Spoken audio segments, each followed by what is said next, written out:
घने तारीख जंगलों से घिरा एक छोटा सा अलग थलग गांव है। आधी रात का वक्त है और गहरी धुंध ने इलाके को घेरा हुआ है।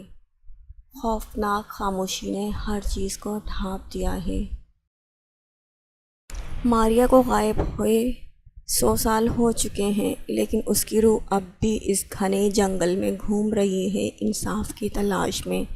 मिस्टर जोसेफ कांपती हुई आवाज़ में कहते हैं, इसके साथ क्या हुआ था मिस्टर जोसेफ? सारा पूछती है। मिस्टर जोसेफ ने गहरी आह भरी। उस पर जादू टोने का इल्ज़ाम लगाया गया और उसका एक भयानक अंजाम हुआ था। उन लोगों का कहना है वो उन लोगों को परेशान करती है जो सच्चाई ज़ाहिर करने की कोशिश करते हैं। एनी सरगोशी में सायरा से कहती है, सारा, शायद हमें ऐसा नहीं करना चाहिए। सारा मजबूती से, हमें ये सब करना पड़ेगा एनी, हमें ये जानने की ज़रूरत है वाकई क्या हुआ है मारिया के साथ, क्यों उसकी रूह 100 साल से इंसाफ के लिए घूम रही है। एनी खौफज़दा आवाज़ में पूछती है, क्या आपको इस बारे में यकीन है सारा? सारा ने सर हिलाया। हम करीब हैं, मैं उसे महसूस कर सकती हूँ। झाड़ियों में अचानक सरसराहट होने लगती है। दरख्तों में एक ठंडी सरगोशी गूंजती है। भूत भूत मारिया। सरगोशी तेज़ से तेज़ होती जाती है। मेरी मदद करो, मेरी मदद करो, प्लीज़ मेरी मदद करो, कोई ऐसा है जो मेरी मदद करे। रूह मारिया की सिसकने लगती है। एनी घबराकर, सारा, हमें वापस घर जाना चाहिए।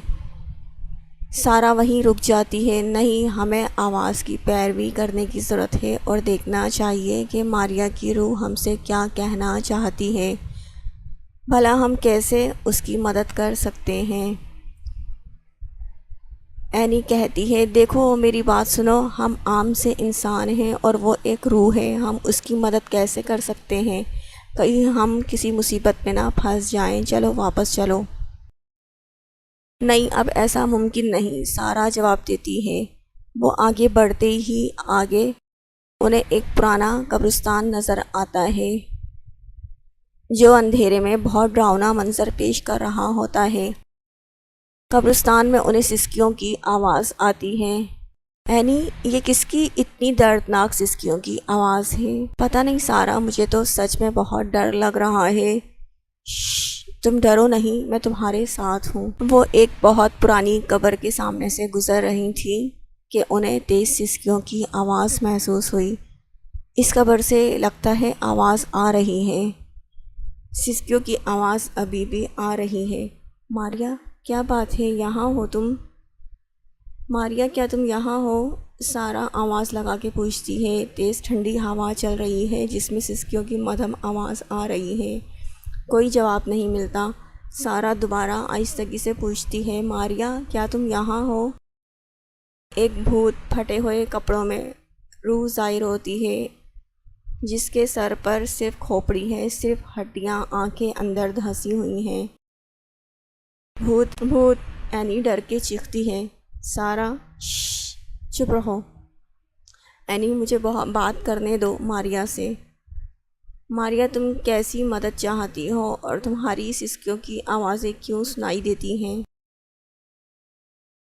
मैं बेकसूर थी, लेकिन उन्होंने मुझे यहीं दफन कर दिया।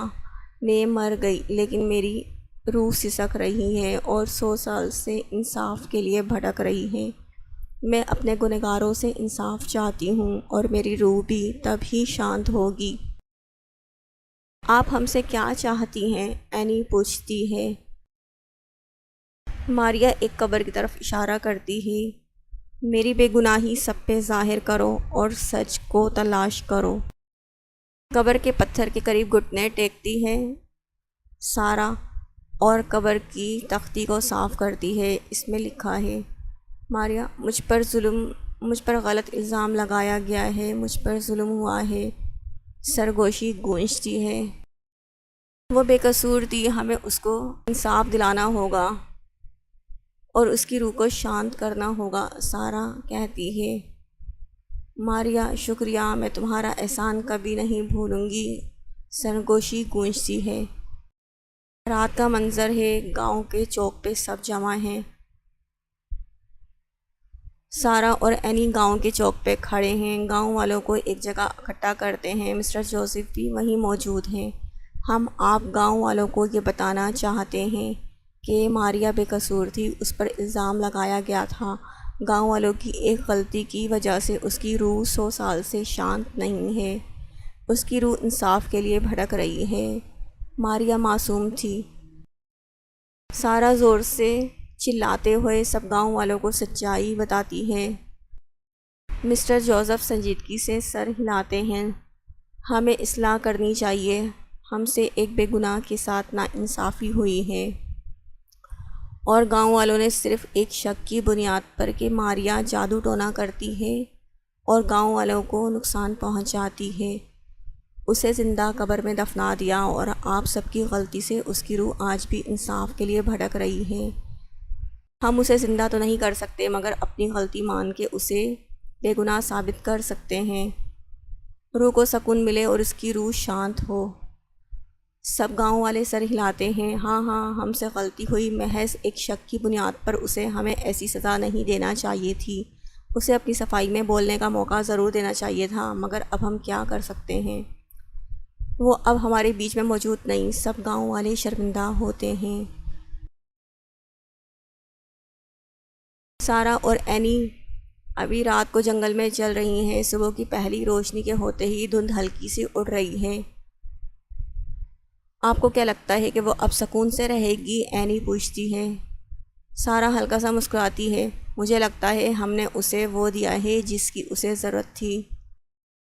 ایک ہلکی ہوا کا جھونکا پتوں کو جھنجھوڑتا ہے، ایک نرم شکر گزار سرگوشی لے کر آتا ہے۔ ماریا تمہاری شکر گزار ہے، ہاں تم نے وہ کیا جو کسی نے نہیں کیا، آج میں پرسکون ہوں، شکریہ میرے دوست۔ لڑکیاں چلنا جاری رکھتی ہیں، یہ جان کر کہ انہوں نے کسی بے گناہ کی مدد کی ہے انہیں خوشی ہوتی ہے، اور وہ ارادہ کرتی ہیں کہ آگے بھی اگر کسی کو ان کی مدد کی ضرورت ہوئی تو وہ ضرور کریں گی۔